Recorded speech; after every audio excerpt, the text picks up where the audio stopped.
Count 120 million मानते हैं। अगर वो 15 मिलियन से कम होता है तो हम कहते हैं काउंट्स कम हैं। किसी वुमेन को ये कैसे पता चलेगा कि वो इस प्रॉब्लम से, इस बीमारी से ग्रसित हो चुका है? कोई ट्रॉमा की हिस्ट्री है प्राइवेट पार्ट्स में, या फिर सेक्सुअल डिस्फंक्शन है, इरेक्टाइल डिस्फंक्शन है, प्रीमेच्योर इजैकुलेशन है। साल में स्पर्म काउंट धीरे धीरे कम हो रहा है। अगर किसी के स्पर्म काउंट कम है और कहते हैं कि उन स्पर्म की स्पीड ज़्यादा है, तो क्या तब भी किसी महिला को कंसीव करने में प्रॉब्लम आ सकती है?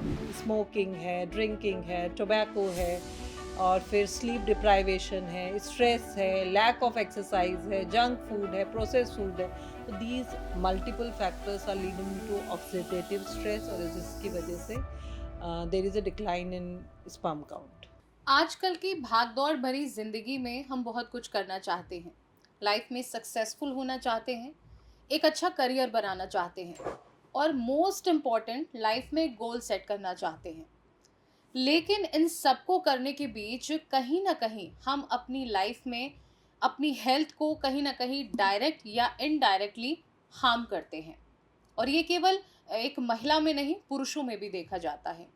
आजकल ज़्यादातर आप देखते होंगे कि कई कपल्स ऐसे हैं जो इनफर्टिलिटी की प्रॉब्लम से जूझ रहे हैं, और उन 10 कपल में से आपको 5 कपल ऐसे मिलेंगे जिनमें मेल इनफर्टिलिटी की प्रॉब्लम होगी। और आज का हमारा मुद्दा भी यही है। हेलो दोस्तों, मैं हूं आपके साथ ज्योति श्रीवास्तव और आप देख रहे हैं सी न्यूज़ भारत। आज हम बात करने जा रहे हैं मेल इनफर्टिलिटी की, जिस पर ज़्यादातर मेल्स बात करने से घबराते हैं या फिर झिझकते हैं या फिर ये सोचते हैं कि मेरी फैमिली के सामने ये सारी बातें ना हो। तो आज हम इन पर खुलकर बात करेंगे, ये कैसे होता है, इसके उपचार क्या हैं, क्या-क्या प्रोसेस होता है इसका, ये सब कुछ आज हम बात करेंगे। हमारे साथ इस वक्त मौजूद हैं दीवा आईवीएफ लखनऊ की डायरेक्टर और देश की जानी-मानी gynaecologist doctor Vaishali Jain. Doctor Vaishali Jain, आपका बहुत-बहुत हेलो स्वागत है। ज्योति, हेलो। टॉपिक से पहले, सबसे पहले एक डॉक्टर होने के नाते मेरा आपसे सवाल ये है कि आप एक डॉक्टर होने के नाते अपनी हेल्थ को कैसे मेंटेन रखती हैं? देखिए, हेल्थ को मेंटेन आजकल हमें पता है कि हमारा जो लाइफस्टाइल है उसमें बहुत स्ट्रेस है, स्लीप डिप्राइवेशन है, और हम तो डॉक्टर्स हैं तो हमारा तो थोड़ा स्लीप डिप्राइवेशन है ही। तो उसको हमें यही है कि थोड़ा हेल्दी लाइफस्टाइल में हम डाइट पे ध्यान रखते हैं, थोड़ा सा जंक फूड और प्रोसेस फूड अवॉइड करते हैं, वाटर इनटेक प्रॉपर होता है, और माइल्ड सी एक्सरसाइज, अगर कुछ नहीं तो कम से कम वॉक ही कर लिया आपने, या थोड़ा सा योगा कर लिया। हुँ। तो 2 चीज़ों पे ज़्यादा ध्यान देते हैं, एक तो डाइट पे, एक्सरसाइज, माइल्ड एक्सरसाइज पे, और third sleep. Sleep is very important, मतलब 7 आवर्स या 8 आवर्स की स्लीप इज़ वेरी इंपॉर्टेंट। आप ये मानती हैं डॉक्टर होने के नाते कि लाइफ़स्टाइल हमारी बॉडी पे कहीं न कहीं बहुत इफ़ेक्ट डालता है, हुँ। फिर वो प्रॉब्लम कोई भी हो? हाँ, ज़रूर डालता है। और आजकल जो चीज़ें हैं, अगर हम कहेंगे जो भी मेडिकल कंडीशंस हैं, जैसे महिलाओं में हार्मोनल इम्बैलेंस है, पीसीओडी है, एंडोमेट्रियोसिस है, या मेल फैक्टर इनफर्टिलिटी की जैसे अभी हम बात करेंगे, तो सब में 70 टू 80% लाइफ़स्टाइल का ही रोल है। हुँ। और कुछ फैक्टर अलग, इन्फेक्शन, जेनेटिक कॉजेज़ आते हैं, तो मेन लाइफ़स्टाइल का ही एक फैक्टर है जो मेल जिस इनफर्टिलिटी है क्या? सो मेल इनफर्टिलिटी ये है कि अगर जो पुरुष है उसका स्पर्म काउंट होता है, स्पर्म की गुणवत्ता यानी कि काउंट, उसके जो शुक्राणु की मोटिलिटी, और तीसरा उसका मॉर्फोलॉजी। तो 3 चीज़ों में उसका हम सीमेन एनालिसिस करते हैं, और अगर उसमें कहीं पे भी दिक्कत आती है तो हम उसको मेल इनफर्टिलिटी कहते हैं। यूजुअली बहुत ही लिबरल गाइडलाइंस भी हैं डब्ल्यूएचओ की, उसमें अगर जैसे नॉर्मल काउंट 120 मिलियन मानते हैं, अगर वो 15 मिलियन से कम होता है तो हम कहते हैं कि मतलब काउंट्स कम हैं।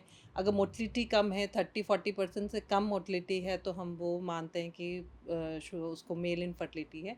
और ऐसे ही मॉर्फोलॉजी बहुत इंपॉर्टेंट होती है, तो अगर 4% से भी कम नॉर्मल मॉर्फोलॉजी है तो वो हम मेल इनफर्टिलिटी में काउंट करते हैं। तो 3 पैरामीटर्स के बेसिस पे हम डिसाइड करते हैं कि स्पर्म काउंट कैसे, स्पर्म की क्वालिटी कैसी है। इसके कारण और आगे चीज़ें पूछने से पहले एक सवाल ये ज़रूर पूछूँगी कि आपके पास हज़ारों पेशेंट्स आते हैं, तो उनमें से जो मेल इनफर्टिलिटी के पेशेंट्स होते हैं, वो कितना खुलकर आपसे बात कर पाते हैं? और मोस्ट इम्पोर्टेंट, क्या वो ये मतलब इस चीज़ को एक्सेप्ट करते हैं कि हमारी फैमिली के सामने बात हो, हमारी वाइफ़ के सामने बात हो? देखिए जो फर्स्ट फॉरमोस्ट अगर पेशेंट आ रहा है हमारे पास, कपल आ रहा है, तो वो ये सोच के नहीं आता है कि उसको मेल फैक्टर होगा। तो हम जब उनको, हमारा जो फर्स्ट स्टेप होता है, हम उनको कहते हैं कि अपना सीमन एनालिसिस करा लीजिए, और उसके बाद की ये स्थिति आप समझ सकते हैं कि अगर वो रिपोर्ट नॉर्मल है तो एक्सेप्टेबल है, और अगर रिपोर्ट एबनॉर्मल है तो मतलब वो सोच के भी नहीं आते कि उनसे टेस्ट करने को बोला जाएगा। हुँ। तो पहला धक्का तो यही लगता है कि मैडम टेस्ट करने के लिए बोल रही है। और दूसरा, अगर वो रिपोर्ट एबनॉर्मल आ जाती है तो डेफ़िनेटली उनको समझ में थोड़ा-सा वो होता है। लेकिन आजकल के जो पेशेंट आपके पास आ रहा है इलाज के लिए, तो वो ओपन है और वो तैयार है इलाज कराने के लिए, और एक्सेप्ट भी कर रहा है। किसी भी पुरुष को, किसी भी मैन को ये कैसे पता चलेगा कि वो इस प्रॉब्लम से, इस बीमारी से ग्रसित हो चुका है? इसके मतलब मेनली लक्षण क्या होते हैं पहले? देखिए, ये बहुत ही एसिम्प्टोमेटिक होता है अनटिल अनलेस कोई आपकी हिस्ट्री हुई हो, जैसे आपका कोई ट्रॉमा की हिस्ट्री है प्राइवेट पार्ट्स में, या फिर सेक्सुअल डिसफंक्शन है, इरेक्टाइल डिसफंक्शन है, प्रीमेच्योर इजैकुलेशन है, या फिर जो है उसको बचपन में कोई बुखार हुआ हो, वहाँ पे कोई गठान हो प्राइवेट पार्ट्स में, तब तो सिम्टम्स हैं। वरना 90% एसिम्प्टोमेटिक मेल इनफर्टिलिटी होती है, और वो हमारे लाइफस्टाइल कॉज हम उसको मानते हुँ, हैं, या ऑक्सीडेटिव स्ट्रेस उसका कारण हम मानते हैं। हुँ। तो क्या ये जेनेटिक भी होती है या फिर जैसे भी अब आपने बताया कि जेनेटिक प्राइवेट पार्ट 5% वगैरह केसेस में? में जेनेटिक हो सकती है। बहुत सारे जेनेटिक टेस्ट होते हैं, तो उसमें हम स्पेसिफिक, जब हम सीमन एनालिसिस करते हैं तो उसके बेसिस पे हम डिसाइड करते हैं कि जेनेटिक टेस्ट होना है कि नहीं होना है। हुँ, तो कुछ केसेस में, 5% केसेस में जेनेटिक कारण भी होता है। हुँ। आज के टाइम में ये प्रॉब्लम ज़्यादा देखने को मिल रही है। तो क्या लगता है इसका मेनली कारण लाइफ़स्टाइल ही है या फिर देखिए, एक डब्ल्यूएचओ की स्ट्रेस भी अगर आप कहते हैं? गणना करें तो 40 साल में स्पर्म काउंट धीरे-धीरे कम हो रहा है। आज से अगर हम 20-30 साल, 10-20 साल पुरानी बात करें, तो हम लोग जहाँ 25 मिलियन नॉर्मल मानते थे, फिर 20 मिलियन नॉर्मल मानने लगे, अब हम 15 मिलियन नॉर्मल मानेंगे। तो global decline in sperm count is there. अब वो जो है, जब मेन फैक्टर्स जो समझ में आती है, क्योंकि बहुत चीज़ें जेनेटिक, इन्फेक्शन और बाकी चीज़ें तो वही हैं, उनका स्टैटिस्टिक्स में चेंज नहीं हुआ है। जो ऑक्सीडेटिव स्ट्रेस है वो एक कारण सामने आया है, जो कॉज़ करता है मेल फैक्टर इनफर्टिलिटी। और ऑक्सीडेटिव स्ट्रेस के जितने भी हमारे गैजेट्स आजकल जो यूज़ हो रहे हैं, स्मोकिंग है, ड्रिंकिंग है, टोबैको है, और फिर स्लीप डिप्राइवेशन है, स्ट्रेस है, लैक ऑफ एक्सरसाइज है, जंक फूड है, प्रोसेस्ड फूड है। तो these multiple factors are leading to oxidative stress, और जिसकी वजह से there is a decline in sperm count. अगर किसी के स्पर्म काउंट कम है और कहते हैं कि उन स्पर्म की स्पीड ज़्यादा है, तो क्या तब भी किसी महिला को कंसीव करने में प्रॉब्लम आ सकती है? क्योंकि कई-कई डॉक्टर्स कई बार ये भी कहते हैं कि स्पीड अच्छी है, लेकिन काउंट कम है। हाँ, तो देखिए, काउंट, स्पीड और मॉर्फ़ोलॉजी 3 जो हमने पैरामीटर डिसाइड करे हैं, तो उसमें मॉर्फ़ोलॉजी जो है वो जेनेटिक कारणों की वजह से मॉर्फ़ोलॉजी में डिफ़रेंस आता है, तो उससे भी हम आइडेंटिफ़ाई करते हैं कि क्या कारण हो सकता है। और मोटिलिटी अच्छी है और काउंट आपके थोड़े कम हैं, 15 मिलियन से ज़्यादा हैं, तो हुँ, महिला कंसीव कर सकती है नेचुरल प्रोसेस या असिस्टेड रिप्रोडक्टिव टेक्निक्स की हेल्प से। हुँ। अ, अगर किसी को पता चल जाए कि हाँ भाई स्पर्म काउंट कम है, टेस्ट हुआ है, तो उसके बाद का प्रोसेस क्या होता है? स्पर्म काउंट कम है तो पहले हम उसका पूरा इवैल्यूएशन करते हैं। कभी-कभी हम खुद भी एग्ज़ामिन करते हैं पेशेंट को। हमें तो बाकी अगर कोई पेशेंट अनकंफर्टेबल है तो हम उनको एंड्रोलॉजिस्ट के पास भेजते हैं। हुँ, तो एक फ़िज़िकल एग्ज़ामिनेशन होता है। इसके अलावा कुछ ब्लड टेस्ट होते हैं जिसके बेसिस पे कुछ निष्कर्ष पर हम पहुँचते हैं। कुछ हार्मोन्स के टेस्ट होते हैं, उसमें ब्लड टेस्ट होता है। अल्ट्रासाउंड करवाते हैं कि कोई वेरिकोसील या उस तरह की चीज़ तो नहीं है। हुँ, और कुछ स्टार्टिंग में हम एंटीऑक्सीडेंट्स, विटामिन्स प्रिस्क्राइब करते हैं, और जो उनकी लाइफ़स्टाइल में फ्लॉज़ हैं, स्लीप पैटर्न कम है, और स्ट्रेस ज़्यादा है, या कोई टोबैको या स्मोकिंग या उस तरह की कोई हैबिचुअल चीज़ें हैं, तो वो कहते हैं कि आप कम करिए। हुँ। तो काफ़ी हद तक 90% पेशेंट में इससे हमें रिज़ल्ट मिल जाता है।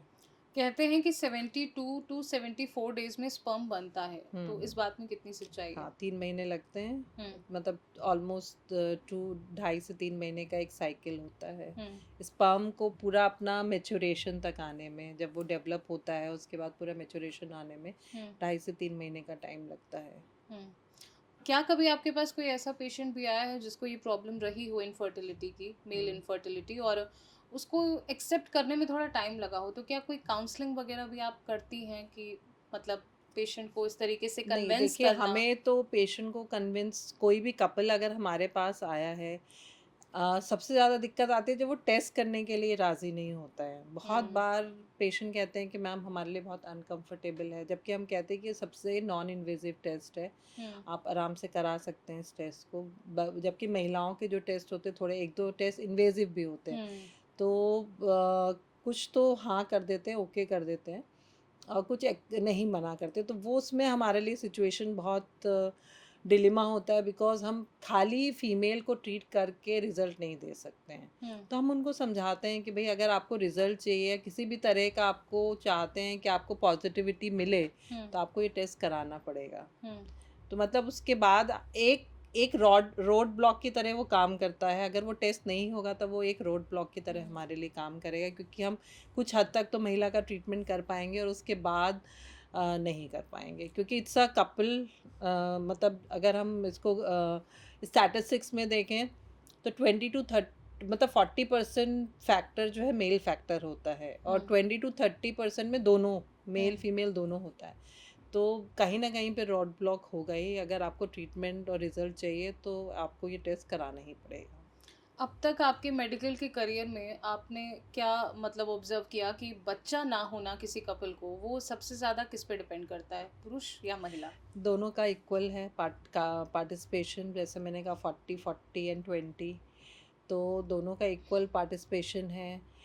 हाँ, लेकिन जब भी हमारे पास कपल आता है तो पहले महिला, ऐसा उम्मीद करते हैं वो लोग कि महिला का ही चेकअप होगा, जबकि हम लोग फर्स्ट इंस्टेंट पे जब भी हमारे पास कपल आता है तो हम मेल फैक्टर भी चेक करते ही करते हैं, उसमें कोई दो राय नहीं है, हम करते ही हैं। हाँ, वो बात है कि वो ना कराएं या थोड़ा एक्सेप्ट ना करें, बट हम we insist on getting that test done.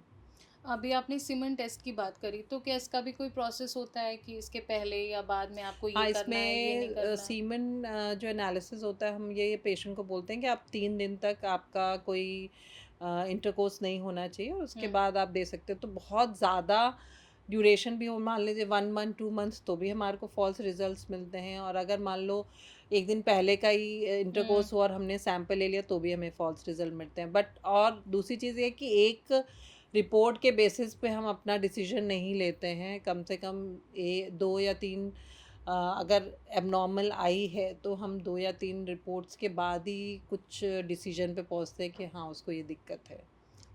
केवल लाइफस्टाइल को चेंज करके क्या इस प्रॉब्लम से बाहर निकला जा सकता है? देखिए, लाइफस्टाइल मैंने कहा 70 to 80% कारण है जिसमें मेल फैक्टर अफेक्ट हो रहा है, क्योंकि ऑक्सीडेटिव स्ट्रेस कहीं ना कहीं अफेक्ट कर रहा है। तो 70 to 80% लोग इससे बाहर आ जाते हैं। और 20% में जेनेटिक फैक्टर्स हैं, इन्फेक्शन है, वेरिकोसील है।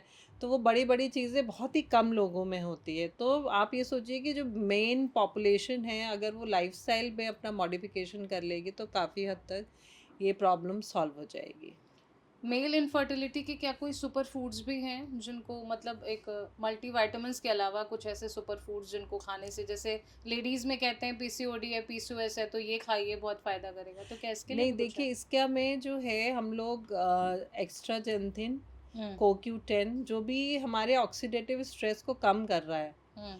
तो वो हम उनको कहते हैं। तो ऐसे ही जो फीमेल में हम कह रहे हैं, हम्म। फीमेल में भी वही एंटीऑक्सीडेंट दवाई फूड ही हम अप्लाई कर रहे हैं, और सेम इनमें भी उसी तरह की मेडिसिन्स, मतलब मेडिसिन्स भी हम उसी तरह की देते हैं ऑलमोस्ट, हम्म। जिसमें ग्रीन टी एक्सट्रैक्ट होता है, एक्स्ट्रा जेंथिन होता है, CoQ10 होता है, लाइकोपीन होता है, ल्यूसीन होता है। तो सारे जो बैलेंस डाइट में आइडली, तो हमारी जो डाइट में बचपन से हमने कमी करी है, अब उसको हम दवा से कंप्लीट करवाते हैं। काफ़ी ऐसे हेल्थ इश्यूज होते हैं जिन पर लोग खुलकर बात नहीं करते, तो क्या ये रिप्रोडक्टिव हेल्थ इशू भी उन्हीं में से एक है जिन पर लोग खुलकर बात नहीं करना चाहते? बहुत ही हमारे पास उस तरह के भी कपल आते हैं, इनफर्टिलिटी तो बात दूसरी है, सेक्सुअल डिसफंक्शन भी बहुत एक बड़ा टैबू है जो हुँ, आजकल लड़का लड़की, although there is plethora of information, हुँ, अगर आप हमसे बात करें तो आपके इंटरनेट पे, आपके यूट्यूब पे बहुत सारी इंफॉर्मेशन है, but they can be misguiding also, क्योंकि वो एक जनरलाइज इंफॉर्मेशन है, वो हो हुँ, सकता है आप उसमें फिट नहीं आ रहे हो। हुँ, तो इट्स ऑलवेज बेटर कि आपका जो भी है, आप एक किसी भी स्पेशलिस्ट से मिलिए, और जो अगर स्पेशलिस्ट से मिलते हैं तो कुछ कारण है या फिजियोलॉजिकल है, वो सारी चीज़ें आपकी क्लियर हो जाएंगी। अभी आपने कहा कि कई बार लोग नेट पर देख के, इंटरनेट पे देख के अब अज़्यूम कर लेते हैं कि हमें ये है, हम ऐसे करेंगे तो ठीक हो जाएँगे। तो क्या कोई ऐसा पेशेंट भी आया है आपके पास मेल इनफर्टिलिटी का कि भाई देखा उन्होंने कहा कि हाँ, मैंने नेट पे चेक किया, ऐसा-ऐसा था, मैंने ऐसा किया, तो अब क्या करें? क्या कोई ऐसा भी आया है? नहीं, उसमें जो नेट पे वो लोग भी बताते ही हैं कि भई आप अपना डाइट करिए, एक्सरसाइज़ करिए, लेकिन उनको उसकी, अगर आप नेट पे देख रहे हो तो आपको वो ज़्यादा सीरियसनेस भी प्रॉब्लम है नहीं तो आते हैं। डॉक्टर से सलाह लें। हाँ, डॉक्टर से सलाह लें, क्योंकि कुछ टेस्ट हो सकता है हमें आपकी ज़रूरत पड़े, हमें आपके अल्ट्रासाउंड कराने पड़े, कुछ हार्मोनल टेस्ट कराने पड़े, तो वो सारी चीज़ें आपको नेट से इन्फॉर्मेशन नहीं मिल सकती। तो ग्रेविटी ऑफ योर कंडीशन, वो हम बता सकते हैं कि आपकी जो कंडीशन है वो माइल्ड है, मॉडरेट है कि सीवियर है, हुँ, और आपको किस लेवल का ट्रीटमेंट चाहिए। हुँ। आजकल का जो यूथ है वो स्मोकिंग और ड्रिंकिंग इन 2 चीज़ों में सबसे ज़्यादा माहिर है। तो क्या ये धीरे-धीरे आने वाले टाइम में मेल इनफर्टिलिटी का बड़ा कारण बन सकता बन है? सकता है, बहुत बड़ा कारण बन सकता है, और इसको हम साइलेंट क्राइसिस भी बोल ही रहे हैं आजकल, क्योंकि जिस तरह से, हाँ, और ये सारी चीज़ें तो आपके लाइफ़स्टाइल में आ ही गई हैं एक्चुअली। तो ये this is the big reason जो हम लोग आजकल देख रहे हैं, पूरा ग्लोबली जो है स्पर्म काउंट्स भी कम हो रहे हैं।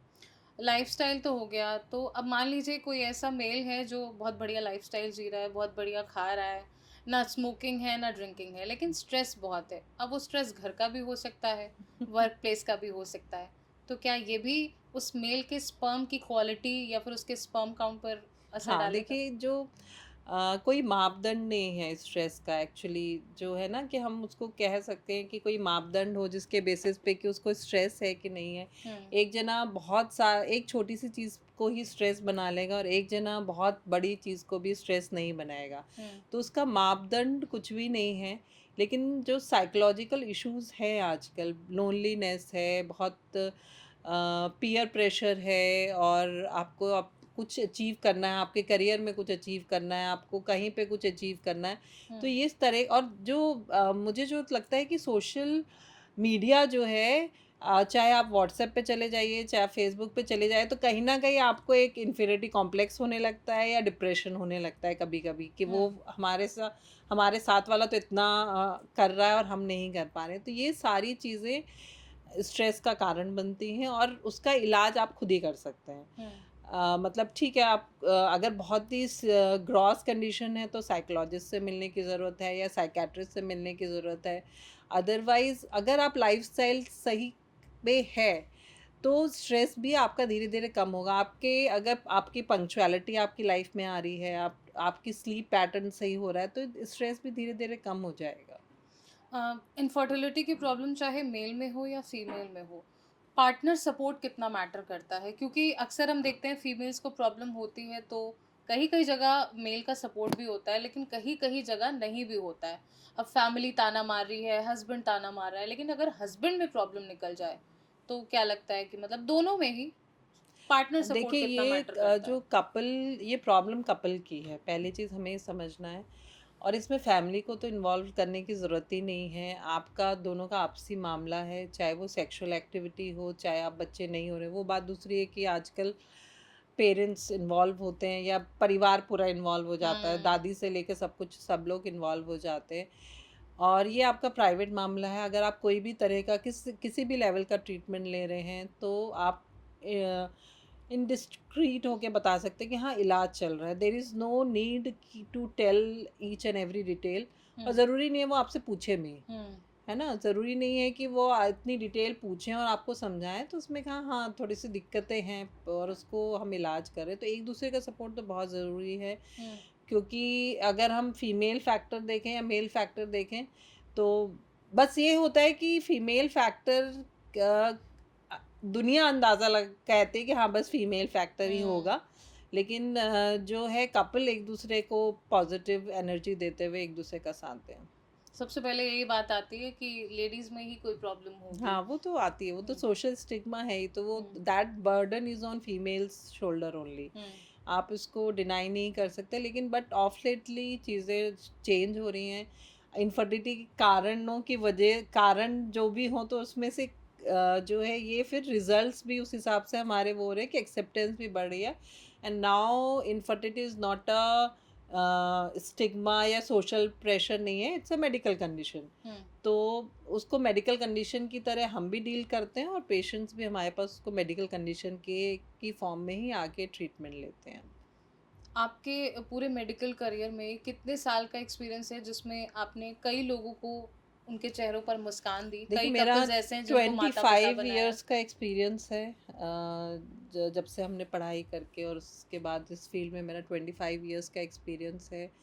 और अब तो ये है कि जो बच्चे पैदा हुए हैं वो भी आके मिलते हैं और बताते हैं कि अब हमारी शादी हो गई है, तो उस तरह इतना एक्सपीरियंस है कि जिसकी मम्मी का हमने इलाज करा, तो वो बच्चे आके हमसे अब मिलते हैं कि हाँ, हमारी मम्मी का आपने इलाज करा था, उस तरह से है। हुँ। तो मेल इनफर्टिलिटी पे एक छोटी-सी लाइन जो हमारे पुरुष दर्शक हैं, तो मोटा-मोटा मतलब वो क्या समझें कि भई अगर ऐसी प्रॉब्लम आ सकती है तो कैसे सतर्क रहें? आ गई है तो क्या करें सबसे पहले? देखिए, अगर जो भी पुरुष हैं उनसे मैं यही कहूँगी कि एक चीज़ जो कॉमन है, आप उसमें ऐसा नहीं है कि आप अकेले हैं। 40% मेल्स में ये डिज़ीज़ है, इस सब ये कंडीशन है, तो ये एक्सेप्ट करिए कि आपको ये कंडीशन है और इसका सॉल्यूशन भी है, और सॉल्यूशन आपके पास ही है।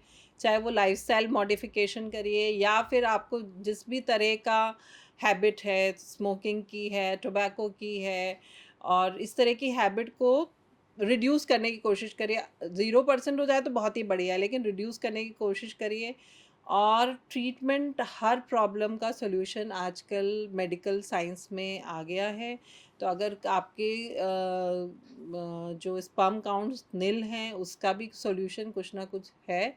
तो meet an expert and discuss your fears. बहुत-बहुत धन्यवाद आपका हमारे साथ इस पॉडकास्ट में जुड़ने के लिए और ये बहुत अच्छी इन्फॉर्मेशन हमारे दर्शकों को देने के लिए। तो जैसे कि आपने आज डॉक्टर वैशाली जैन से जाना कि मेल इनफर्टिलिटी कोई टैबू नहीं है। इसको आप एक ट्रीटमेंट के तौर पर ले सकते हैं। इसमें ट्रीटमेंट में आपको अगर आप जल्दी समय पर डॉक्टर की सलाह से ट्रीटमेंट लेते हैं, तो आप इस प्रॉब्लम से जल्दी निजात पा सकते हैं। लाइफ़स्टाइल भी चेंज करना बहुत इम्पोर्टेंट है क्योंकि दवा भी तभी काम करेगी जब आप अपनी लाइफ़स्टाइल बदलेंगे। तो अगर आप इन प्रॉब्लम से जूझ रहे हैं या आपको इनके कुछ सिम्पटम लगते हैं, तो आप अभी और तुरंत डॉक्टर से सलाह लें।